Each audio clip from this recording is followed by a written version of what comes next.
Hebreos capítulo 10, versículo del 32 al 39, así dice la palabra del Señor. Pero traed a la memoria los días pasados, en los cuales, después de haber sido iluminados, soportasteis un gran combate de aflicciones.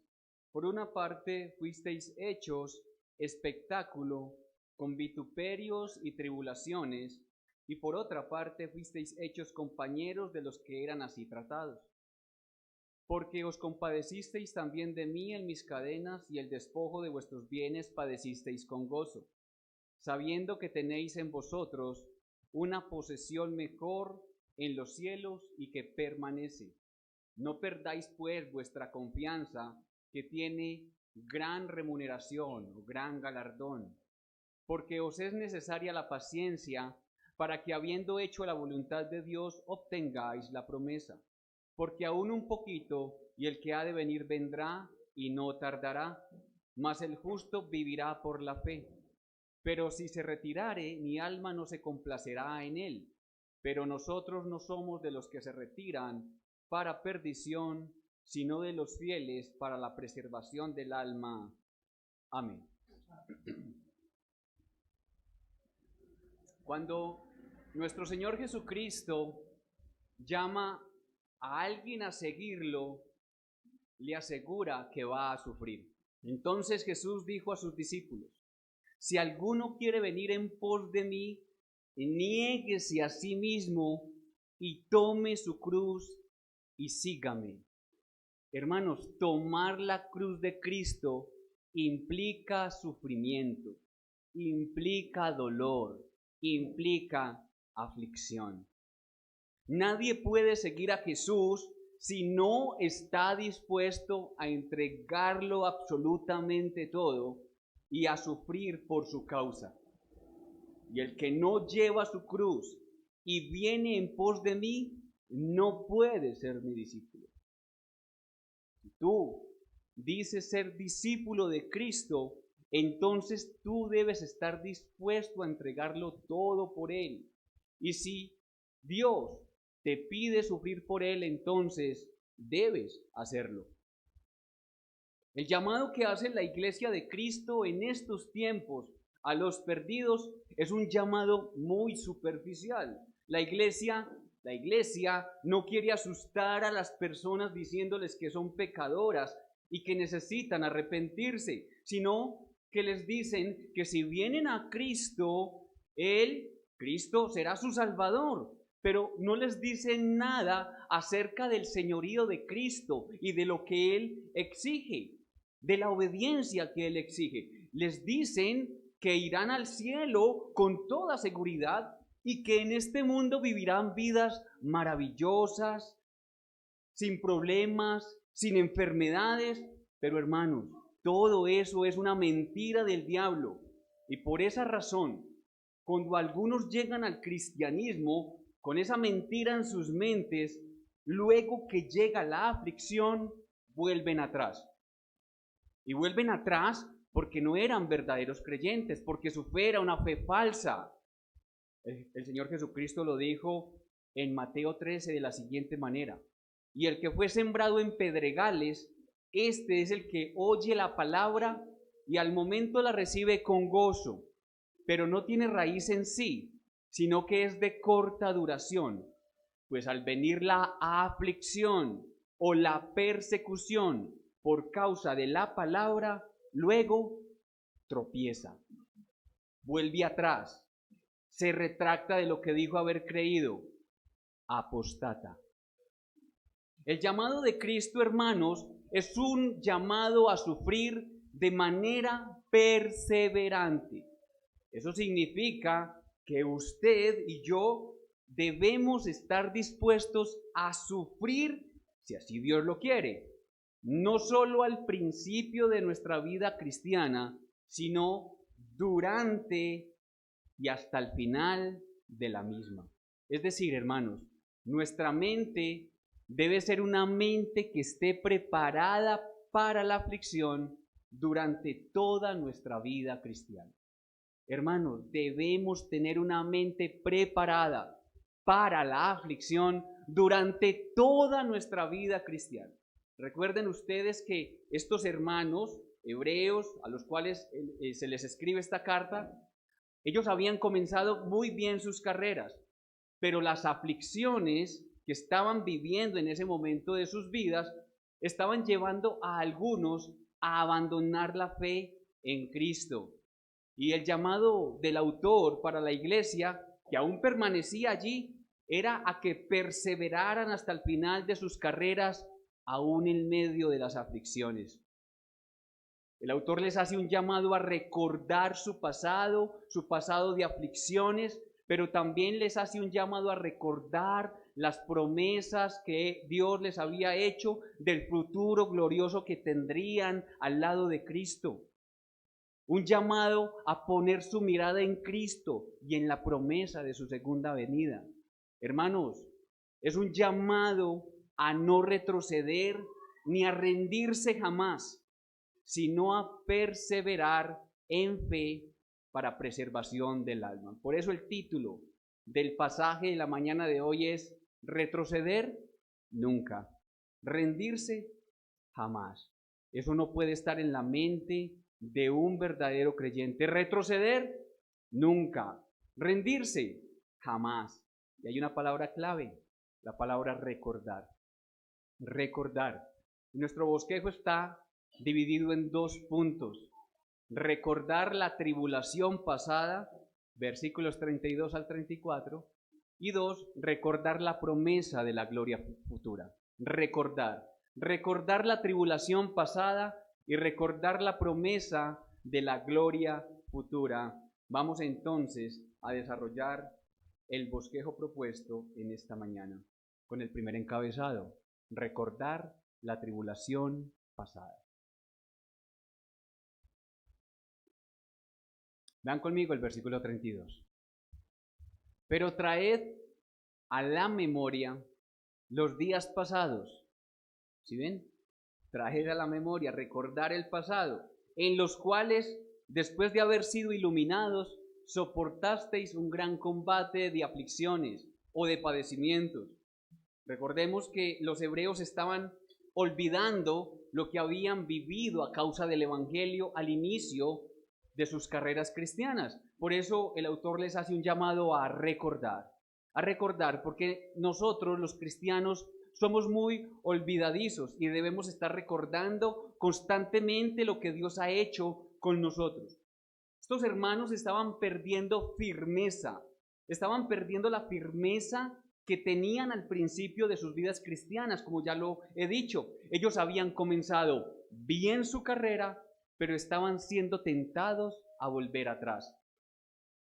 Y es que no solamente es importante comenzar bien, hay que correr bien y hay que terminar bien nuestras vidas cristianas.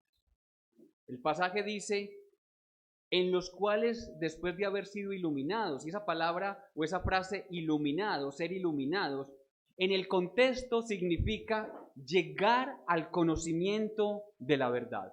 No sé si ustedes recuerdan Hebreos capítulo 6, donde se les habla a unos hombres que apostataron, que volvieron atrás, y que dice el pasaje, porque es imposible que los que una vez fueron iluminados y recayeron sean otra vez renovados para arrepentimiento. Y es que ser iluminados por el conocimiento de la verdad no implica ser salvo. No implica ser un verdadero creyente. Alguien puede tener conocimiento de la verdad, haber sido iluminado, pero no quiere decir que realmente era un seguidor fiel de Cristo. Y estos hombres de Hebreos capítulo 6, ¿por qué sabemos que no eran verdaderos creyentes? O porque recayeron, porque volvieron atrás. La fe de ellos era una fe falsa, pero estos hombres a los cuales el autor dirige su carta parecen ser verdaderos creyentes. Ellos tenían conocimiento de la verdad y ellos eran verdaderos creyentes. ¿Por qué estoy diciendo eso? Porque más adelante dice el texto, pero nosotros no somos de los que retroceden para perdición, sino de los que tienen fe para preservación del alma. Los hebreos Es decir, estos hermanos en la iglesia del primer siglo habían padecido aflicciones, estaban padeciendo aflicciones e iban a padecer aflicciones en el futuro por causa de Cristo, hermanos. Y es que todo cristiano, en mayor o menor medida, está llamado a sufrir por Cristo, como lo dije en la introducción. Todo cristiano. El paquete viene completo. Mire lo que dice Pablo a los filipenses. Porque a vosotros os es concedido a causa de Cristo, no solo que creáis en Él, eso es una parte del paquete, sino también que padezcáis por Él. Como dijo alguien, el llamado de Cristo es un llamado al sufrimiento. El llamado de Cristo es un llamado al sufrimiento. A partir de la próxima semana, Dios mediante, comenzaremos a estudiar el capítulo 11 de la Carta a los Hebreos. Este capítulo es conocido como el Salón de los Héroes de la Fe. Y vamos a ver la historia de muchas personas, muchos hombres y mujeres del Antiguo Testamento, quienes, habiendo sufrido en este mundo, caminaron por fe. A pesar de las aflicciones que vivieron, ellos caminaron perseverantemente con fe, mirando hacia el futuro glorioso que les esperaba. Eso será la próxima semana. Por esa razón, no deje de venir la próxima semana a este lugar. Mira el versículo 33 lo que dice. Por una parte, fuisteis hechos espectáculo, con vituperios y tribulaciones, y por otra parte, fuisteis hechos compañeros de los que así eran tratados. Vean ustedes, por una parte, fuisteis hechos espectáculos con vituperios y tribulaciones. Hermanos, estas personas, cuando llegaron a la fe en Cristo, ellos fueron burlados, principalmente por sus mismos compatriotas judíos. Piensen, ellos eran judíos, habían practicado su religión toda la vida y de un momento a otro dijeron que Cristo era su Mesías. Se volvieron cristianos. ¿Qué cree que pasaba con la familia de ellos? La familia empezaba a rechazarlos, empezaba a burlarse de ellos, los atribulaban, los dejaban de saludar. Ellos comenzaban a echarlos de sus casas, los despojaban de sus bienes, les quitaban las herencias. Sus mismos familiares. Tal vez aquí podemos encontrarnos a algún hijo que creyó en Cristo y comienza a recibir el rechazo de su propia madre, de su propio padre.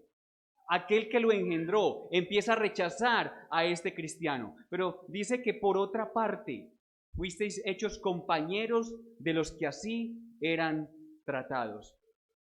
Si alguno de ellos no era afligido, él se afligía por el dolor de sus hermanos que sí eran afligidos. Miren, un verdadero creyente se duele por el dolor del hermano.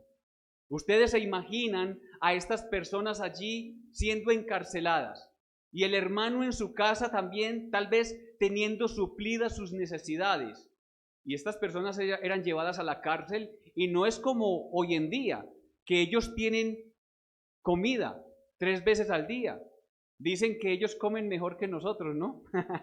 Pero, hermanos, estas personas no tenían alimentación. Y si no tenían alguien que fuera y los visitara en la cárcel y les llevaran alimentos, estas personas morían de hambre. Ellos realmente se dolían con el dolor de sus hermanos que estaban sufriendo. Lloraban con los que lloraban. Y es que, como dice Pablo, de manera que si un miembro padece, escuchen esto, todos los miembros se duelen con él. Y si un miembro recibe honra, todos los miembros con él se gozan. Yo quiero que se detenga en esta frase. Todos los miembros se duelen con él. No se duelen por él, se duelen con él. el sufrimiento de ese hermano es el suyo propio. Si ese hermano está en la cárcel, es como si él estuviese en la cárcel. Si ese hermano está padeciendo necesidad, o si está enfermo, es como si este hermano estuviese enfermo y estuviese padeciendo necesidad. Ellos realmente en ese tiempo se estaban doliendo con la aflicción de sus hermanos. ¿Te estás doliendo con el dolor y la aflicción de tu hermano? Versículo 34. Porque os compadecisteis también de mí en mis cadenas, y el despojo de vuestros bienes padecisteis con gozo, sabiendo que tenéis en vosotros una posesión mejor en los cielos y que permanece. ¿Qué estaba pasando con estos hermanos? Los estaban despojando de sus bienes. Principalmente sus mismos compatriotas judíos. También, claro, el Imperio Romano estaba quitándole los bienes a los cristianos, pero principalmente los mismos judíos con un ataque sistemático en contra de sus mismos compatriotas. Ahora, ¿qué pasaba cuando estos hermanos eran despojados de sus bienes? Recibían esto con gozo. Padecían con gozo, hermanos. Esto es una locura. ¿Quién se va a gozar siendo afligido? ¿Quién se va a gozar entregando sus bienes? ¿Quién se va a reír cuando sus bienes les son quitados? Bueno, el cristiano debe gozarse en medio de la tribulación. Y si nos quitaran absolutamente todo, deberíamos gozarnos por ello. Mira lo que dice nuestro Señor Jesucristo en el Sermón del Monte. Bienaventurados. ¿Usted sabe qué significa bienaventurados? Felices, dichosos sois cuando por mi causa os vituperen y os persigan y digan toda clase de mal contra vosotros mintiendo. Gozaos y alegraos, porque vuestro galardón es grande en los cielos. ¿Se acuerdan cuando los apóstoles fueron llevados a la cárcel en Hechos? En el libro de los Hechos, al principio, usted lee que cuando ellos salieron de la cárcel, salieron gozosos de haber sido tenidos por dignos de padecer por causa del nombre de Cristo. Hermanos, ellos sabían que su tesoro no debía estar en la tierra, sino ¿dónde? En los cielos. Hermanos, su herencia, la herencia de ellos, no era una herencia terrenal, era una herencia celestial. El Señor Jesucristo lo dijo de esta manera: no os hagáis tesoros en la tierra, donde la polilla y el orín corrompen, y donde ladrones minan y hurtan, sino haceos tesoros en el cielo, donde ni la polilla ni el orín corrompen, y donde ladrones no minan ni hurtan, porque donde esté vuestro tesoro, allí estará también vuestro corazón. Hermano, ¿dónde está vuestro corazón? ¿Dónde está tu corazón? Tu corazón está donde está tu tesoro.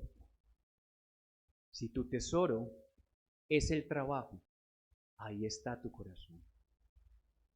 Esta mañana el hermano Kevin mencionaba una frase que la dijo George Mueller. Me llamó mucho la atención. Tu vida espiritual es el resultado del tiempo que tú pasas en las Escrituras.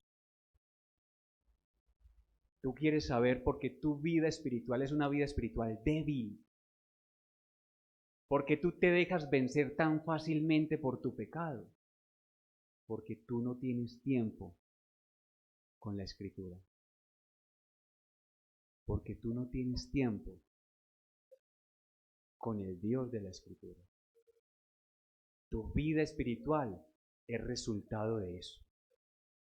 Ahora, el autor de esta carta, hermanos, llamó a la iglesia a recordar su pasado. Ellos habían iniciado bien su carrera en medio de muchas aflicciones y ellos habían sufrido bien por causa de Cristo. Y ese sufrimiento no era en vano. Pero ahora el autor llama a la iglesia no solamente a recordar el pasado, sino también a recordar el futuro. Y eso nos lleva al segundo encabezado. Recordar la promesa de la gloria futura. No es recordar el futuro porque no han vivido el futuro, pero es recordar la promesa que Dios les había hecho. Dios les había prometido que su futuro sería glorioso. Ahora, ¿cómo nosotros debemos recordar la promesa de la gloria futura? Con confianza. Versículo 35. No perdáis pues vuestra confianza, que tiene grande galardón. Yo ya lo he dicho y ustedes lo saben, estos hermanos estaban algunos apostatando de su fe. Comenzaron bien, pero estaban declinando. Estaban confiando nuevamente en los sacrificios de los animales del antiguo pacto. Se estaban dejando llevar por diversas doctrinas, extrañas doctrinas, y estaban haciendo nulo el sacrificio de Cristo. Pero el autor los llama a no perder su confianza. No pierdan la confianza. Y esta palabra en hebreo significa una disposición a hacer lo que se debe hacer a pesar del peligro que implica. Disposición a hacer lo que se debe hacer aunque haya peligro. Es valentía. No pierdan la confianza, no pierdan su valentía, no pierdan su disposición, no teman delante de las aflicciones ni delante de las personas que los afligen. Recordemos, hermanos, que en el sermón pasado, ¿recuerdan el sermón pasado? Cómo el autor hizo un llamado bastante duro a la iglesia, diciéndoles, si ustedes vuelven atrás, ustedes se van a ir para el infierno, tendrán un castigo eterno. Fue un mensaje duro, pero hermanos, ahorita vemos que en este sermón es un mensaje de consuelo. Y les está diciendo, mis hermanos, tengan confianza, perseveren hasta el final, porque si ustedes tienen confianza, perseveran hasta el final, ustedes hacen lo que tienen que hacer, tienen esa disposición y esa valentía, entonces ustedes tendrán un grande galardón, como dice allí, un grande galardón. Hermanos, tendrán un grande galardón. Un grande galardón. Ahora, ¿será que tener recompensas o buscar un galardón, eso contradice la salvación solamente por gracia de Dios? Bueno, no, mis hermanos. O sea, no, porque el autor no le está diciendo a su iglesia, miren, perseveren para que puedan ganarse la salvación. Si ustedes tienen confianza en el Señor, ustedes podrán entrar al cielo. No, estas personas ya eran salvas. Y si perseveran en su fe en medio de las aflicciones, serán recompensados. Ya vimos el pasaje de Mateo. Aquellos que perseveran en la fe en medio de las aflicciones tendrán grandes recompensas. Hermanos, Dios siempre ha prometido recompensas a aquellos que perseveran en la fe, a los que hacen su voluntad.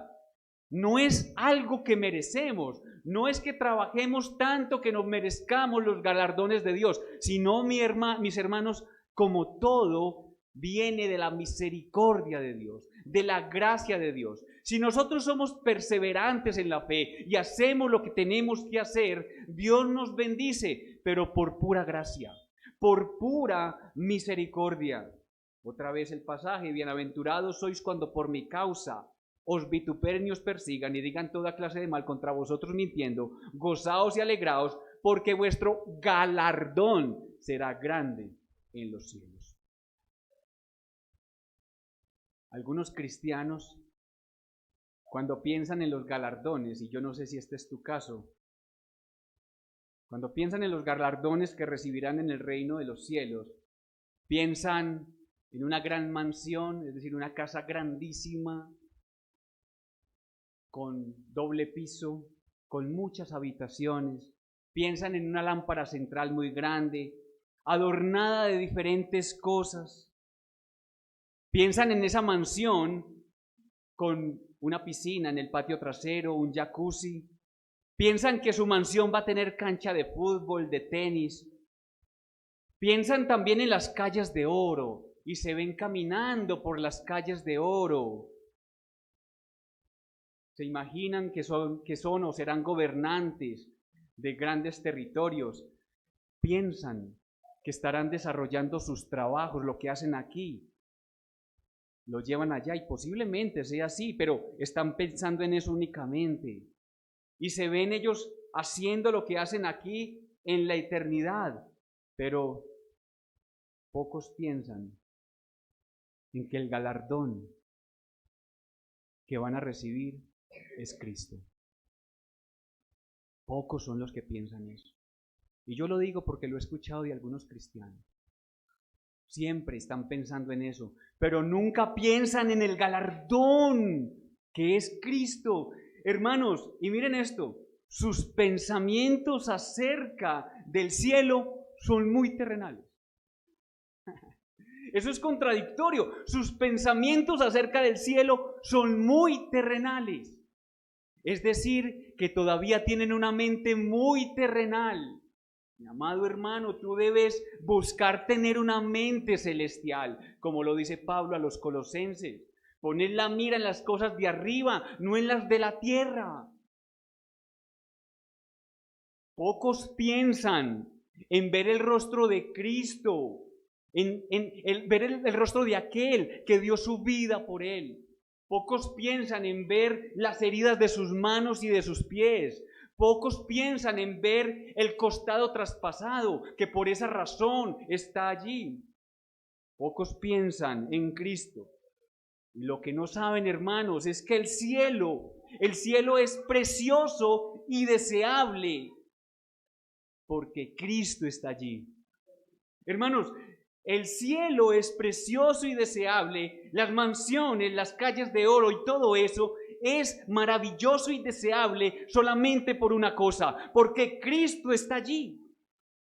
El cielo no sería cielo si Cristo no estuviera allí. Hermanos, Cristo es el cielo.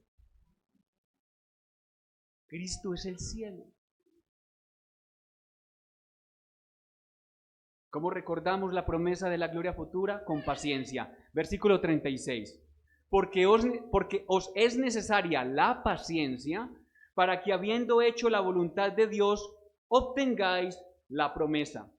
La palabra paciencia, aquí en griego la palabra hupomoné, que significa resistencia, constancia, paciencia, perseverancia, firmeza, mantenerse firme, sufrir con paciencia. Un cristiano que tiene hupomoné o paciencia formado en su carácter es una persona que tiene la capacidad de permanecer en pie bajo mucha presión. Si tú bajo presión te debilitas y caes, tú no tienes hupomoné formado en tu carácter. Esta persona que tiene esa constancia o esa perseverancia formada en su carácter continúa firme en medio de circunstancias muy difíciles, sigue adelante, sigue avanzando, aún en medio de la más oscura adversidad. Hermanos, como lo dije al principio y lo he dicho a lo largo de todo el sermón, el cristiano es una persona que está llamada a sufrir. El cristiano va a ser afligido. Hermanos, usted debe entender esto en esta mañana. Dios usa las aflicciones, ¿me está escuchando? Dios usa las aflicciones como un excelente medio para perfeccionar el carácter de los cristianos y llevarlos a conformarse a la imagen de su Hijo amado. ¿Tú quieres ser conformado a la imagen de Cristo? Las aflicciones son el mejor medio. Y algunos cristianos, cuando llega la aflicción a su vida, empiezan a quejarse en medio de las aflicciones. Señor, ¿y por qué a mí? Bueno, ¿y por qué no a ti? Señor, ¿y por qué a mí? Debes estar agradecido con Dios. Señor, gracias porque tú recuerdas que soy tu hijo y me envías esta aflicción para que yo sea conformado a la imagen de Cristo. Señor, forma mi carácter. No sé cómo lo formarás, no sé qué harás en medio de esta aflicción, pero forma mi carácter, Señor. Quiero ser semejante a Cristo. Envía más aflicciones. Nadie en sus cabales pediría aflicciones para su vida, ¿o sí? Bueno, aunque una vez en culto de oración alguien pidió que Dios le enviara aflicciones. Me sorprendió. Yo ya lo he enseñado, pero hasta el momento ninguno se ha atrevido, solamente una persona lo hizo. Hermanos, las aflicciones, aunque suene paradójico, es el mejor medio que Dios usa para llevarte a ti a la imagen de Cristo. Por lo tanto, cuando vengan las aflicciones a tu vida, no te quejes más. No, dale gracias al Señor, Señor, gracias, porque te acordaste de mí. Como decía Crisóstomo, Pupomoné es raíz de todos los bienes, madre de la piedad, fruto que nunca se pudre, fortaleza inexpugnable, puerto que no sabe de tormentas, la llama reina de las virtudes, fundamento de las acciones justas, paz en la guerra, calma en la tempestad, seguridad contra los complots. Y sigue diciendo el texto, para que habiendo hecho la voluntad de Dios, obtengáis la promesa. Otra vez, nuevamente, podemos decir que no obtenemos la promesa de Dios gracias a nuestro trabajo u obras hechas. No, es la promesa hecha por Dios, la cual no depende de nuestras obras, pero hermanos, Dios exige que tengamos paciencia, porque el que persevera hasta el fin, éste será salvo. ¿Y cómo recordamos la promesa de la gloria futura? Con fe. Dan ustedes Hebreos 10, 37 y 38. Porque aún un poquito, y el que ha de venir vendrá. ¿Quién? Cristo. Esto se está refiriendo a Cristo. Y no tardará, mas el justo vivirá por la fe. Pero si se retirare, mi alma no se complacerá en él. Este pasaje lo toma el autor de un libro del Antiguo Testamento, Habacuc. ¿Sí habían escuchado ese libro, Habacuc? Habacuc capítulo 2, versículos del 2 al 4, que dice: y Jehová me respondió, Habacuc está hablando, y dijo: escribe la visión y declárala en tablas, para que corra el que leyere en ella. Aunque la visión tardará aún por un tiempo, mas se apresura hacia el fin y no mentirá. Aunque tardare, espéralo, porque sin duda vendrá, no tardará. He aquí que aquel cuya alma no es recta se enorgullece, mas el justo por su fe vivirá. Este fue un sermón que predicó el pastor Jorge Restrepo hace un tiempo aquí en esta iglesia. Ahora, ¿qué pasa aquí? Habacuc le está pidiendo a Dios que haga justicia. El pueblo de Israel se había desviado, andaban de manera injusta y oprimían al justo, al que andaba rectamente. Y Habacuc le pide a Dios: Señor, haz justicia. Y Dios le dice: sí, Señor, voy a hacer justicia. Voy a enviar a los caldeos, es decir, a los babilonios, y van a destruir al pueblo. Y a Habacuc como que no le gusta mucho la decisión de Dios.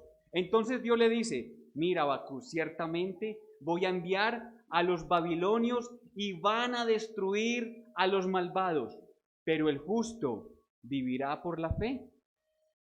Resumidamente, lo que dice Habacuc es lo siguiente: aunque los justos, escuchen esto, y esto está relacionado con el pasaje y con nosotros también el día de hoy, aunque los justos sean perseguidos, vituperados, maltratados, deben confiar en la soberanía de Dios y sus promesas, las cuales son seguras. El perseguidor, el maltratador será destruido, pero el justo vivirá por la fe. El justo está en medio de la tribulación. El justo es perseguido por los malos, pero el justo vivirá por la fe. El autor a los hebreos lo que quiere transmitir a su audiencia es que no pierdan su confianza, que ellos deben perseverar o ser pacientes esperando el cumplimiento de las promesas de Dios. Y Dios ha prometido que Cristo vendría otra vez. En ese tiempo, Dios les había prometido que el Mesías vendría un día y que establecería la justicia perfecta. Ellos solamente deberían esperar un poquito, y nosotros hoy en día también. Ellos estaban esperando la primera venida de Cristo, nosotros estamos esperando la segunda venida de nuestro Señor. Y hermanos, el regreso de Cristo es seguro. Él vendrá. Esperen un poquito. Él no se tardará. Aunque estemos en medio de dificultades, aflicciones, aunque seamos atribulados, afligidos por los injustos, por los malos, nosotros vivimos por fe, confiando en las promesas que Dios nos ha hecho. El justo vive por fe, esperando pacientemente el regreso de Cristo y su justicia. El justo vive por fe, soportando las pruebas, las tribulaciones, las persecuciones, el despojo de sus bienes. Hace poco le robaron a unos hermanos. No importa que se lleven todo, que nos despojen de nuestros bienes, pero nosotros tenemos nuestra mirada puesta en la eternidad, en Cristo. El justo, si tú eres justo, tú vives avanzando por fe y no retrocediendo, porque si tú retrocedes, eso no le agrada al Señor. Amado hermano, la forma más segura de que el cristiano se sostiene en un mundo lleno de tribulaciones, adivine cómo es mirando a Cristo. Mirando a Cristo. Si tu mirada se desvía de Cristo, entonces tú vas a caer, vas a resbalar. Tu mirada debe estar puesta en la segunda venida de Cristo, confiando en su justicia perfecta, confiando en que Él castigará a los malvados y que premiará a los santos, a los justos. Mas el justo vivirá por fe, dice el pasaje. Hermanos, la vida cristiana es una vida totalmente de fe. Tú naciste por fe. Tú vives tu vida cristiana por fe. Y tú mueres por fe. Tú naces, vives y mueres por fe. Ahora, mire que el autor aquí da consuelo con estas palabras. El justo por la fe vivirá. Después de muchas exhortaciones a obedecer. Miren ustedes, es un llamado a la obediencia. Traigan a la memoria, no pierdan la esperanza. Obtengan ustedes esto, atiendan esto, retengan esto. Es como si el creyente pudiera hacerlo, pero hermanos, el creyente no puede hacer absolutamente nada de esto si no tiene una fe en Cristo, o más bien si Cristo no le otorga la fe y la gracia para poder obedecer. El justo vive por fe, pero esa fe actúa juntamente con sus obras, como lo vamos a ver más adelante en la carta del apóstol Santiago. Hermanos, mire, Dios nos pide que hagamos cosas, pero el justo vive por fe. Es decir, Dios es soberano, pero el hombre es responsable. Esta doctrina de la soberanía de Dios y la responsabilidad del hombre no se entiende. Cuando yo pienso en ella, la cabeza se me quiere explotar, porque no podemos comprender cómo Dios es soberano y hace lo que quiere, como quiere y con quien quiere, y a la misma vez hace al hombre responsable de hacer las cosas.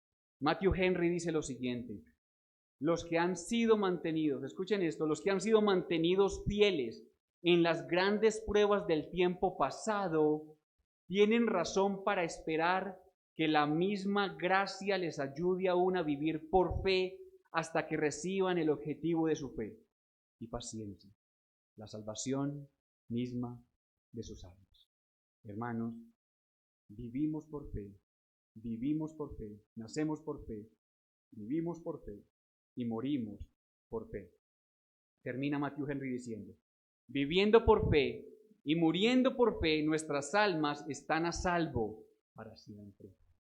Y el versículo 39 dice, pero nosotros no somos de los que se retiran para perdición, sino de los fieles para la preservación del alma. ¿Recuerdan el título del pasaje? Retroceder, rendirse, retroceder nunca, rendirse jamás. Hermanos, nosotros no somos de los que se retiran para perdición, sino de los que tienen fe para preservación del alma. ¿Sí ven cómo termina el pasaje? Sino de los que tienen fe para preservación del alma. Y lo que hace el autor aquí es introducir el tema de la fe, porque va a ser el argumento de ahí en adelante. Como les dije, todo el capítulo 11 va a hablar acerca de la fe de estos grandes hombres. Ellos se sostuvieron por fe, pero ellos también obedecieron a Dios. ¿Cómo comienza el versículo 1, el capítulo 11? Después la fe, la certeza de los que se espera, la convicción de lo que no se ve. Pero eso lo veremos la semana entrante.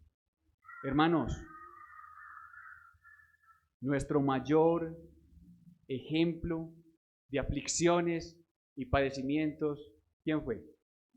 Cristo fue nuestro mayor ejemplo. Ustedes leen Isaías 53 y ahí está cómo nuestro Señor sufrió por causa de ti, por causa de mí. A lo largo de la vida de Cristo, Él sufrió el rechazo de los fariseos que querían matarlo. Sufrió la amenaza de todos aquellos que querían destruirlo. Sufrió la traición de Judas, la traición de todos aquellos que decían ser su pueblo y que en un momento dado gritaron a una voz, crucifícale, crucifícale.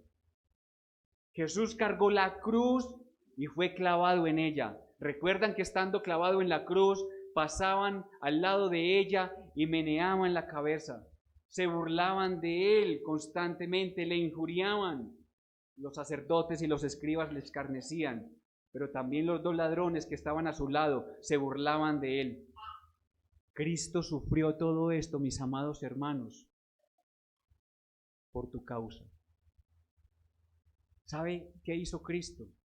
Él también recordaba el pasado, por decirlo así.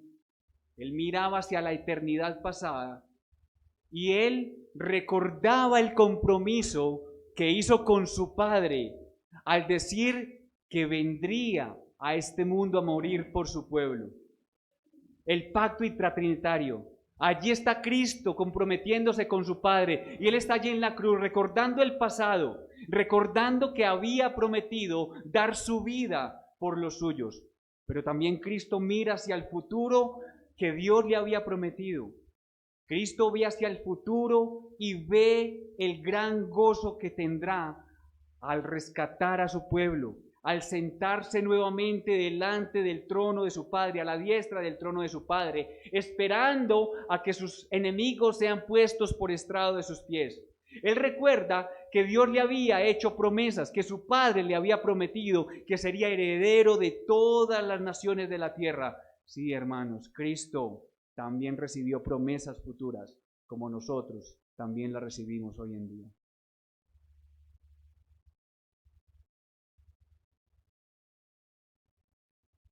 Nosotros, para terminar, mis hermanos, nosotros hoy, aquí en esta pequeña iglesia, nosotros, hermanos, debemos recordar nuestro pasado. Tal vez al principio de nuestras vidas cristianas sufrimos la persecución por parte de familiares que se burlaron de nosotros porque nos hicimos cristianos. Y nos decían, vean, ya se enloqueció este. Mire, se embobó. Le van a quitar la platica ya en esa iglesia. Y empezaron a menospreciarlo y a rechazarlo. Pero usted se mantuvo firme a pesar de ello. Eso no fue en vano. Pero también, mi amado hermano, tú debes recordar las promesas futuras que Dios te ha hecho. Amado hermano, que estás aquí en este lugar, debes poner los ojos en Jesús, el autor y consumador de la fe. No desvíes tu mirada de Cristo, no te alejes de Cristo, no pongas tu mirada en las cosas del mundo, Porque los deseos de la carne, los deseos de los ojos y la vanagloria de la vida no proceden del Padre, sino del mundo. Y el mundo pasa y sus deseos, pero el que hace la voluntad de Dios permanece para siempre. No quites tu mirada de Cristo. Cristo sufrió tal contradicción de pecadores contra sí mismo para que tu ánimo no se canse hasta desmayar. Debemos recordar las promesas que Dios nos ha dado. Debemos recordar, hermanos, que tendremos un futuro glorioso al lado de nuestro Redentor, al lado de nuestro Padre. Hermanos, grábense en esto: las aflicciones del tiempo presente no son comparables con la gloria venidera que en nosotros ha de manifestarse. Hermanos, las aflicciones de este mundo son muy corticas en comparación con el reino eterno. ¿Cuánto podrás tú vivir en esta vida, amado hermano? ¿50 años? ¿60, 70, los que más 80? Y tú vas a comparar ese tiempo de aflicción tan corto con la gloria eterna que tendrás allá. Hermano, persevera en la fe. Persiste, sigue adelante, no desmayes, que tu confianza esté puesta en Cristo siempre, que estés pendiente de Cristo y su segunda venida, como decía David ahora. Señor, ven pronto, ven ya, Señor, llévame a tu reino eterno. ¿Acaso no es eso lo que dice Apocalipsis 22? Sí, ven, Señor Jesús. Mientras estamos viviendo en este mundo, debemos tener nuestra mente fija en la eternidad, como si estuviésemos viviendo allá. Y les recuerdo la frase que les dije al principio: si tu mirada o tu pensamiento acerca del cielo es ¿cómo es que será mi casa allá? Piscina, jacuzzi, una canchita de tejo, caminar por las calles de oro bien chévere. Déjame decirte que tu pensamiento acerca del cielo es muy terrenal.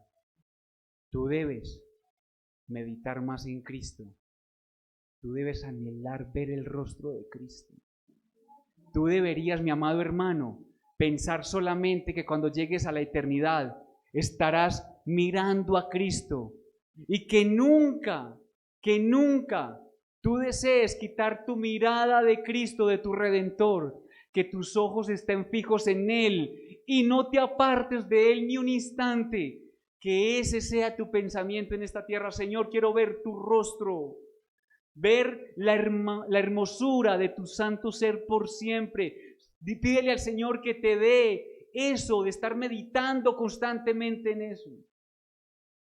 Y para los amigos que están aquí hoy, es decir, aquellos que no han puesto su fe en Cristo, o aquellos que dicen ser cristianos, pero que su vida no refleja realmente lo que es ser un cristiano, yo te digo, mi amigo, ven a Cristo. Ven a Cristo. No hay otro medio de salvación. Absolutamente no. No hay otro medio de salvación. Dios solamente ha dado un medio de salvación para ir al Padre. ¿Todos los caminos llevan a Roma? Mentira, no todos los caminos llegan a Roma, es decir, no todos los caminos llegan al Padre. Jesús lo dijo: yo soy el camino y la verdad y la vida, y nadie va al Padre si no es por mí. Amigo, ven a Cristo, oremos. Padre Santo, gracias te damos, Señor, por tu palabra en esta mañana. Oh Señor, qué maravilloso es esto, el ánimo que tú nos das en un mundo lleno de aflicciones.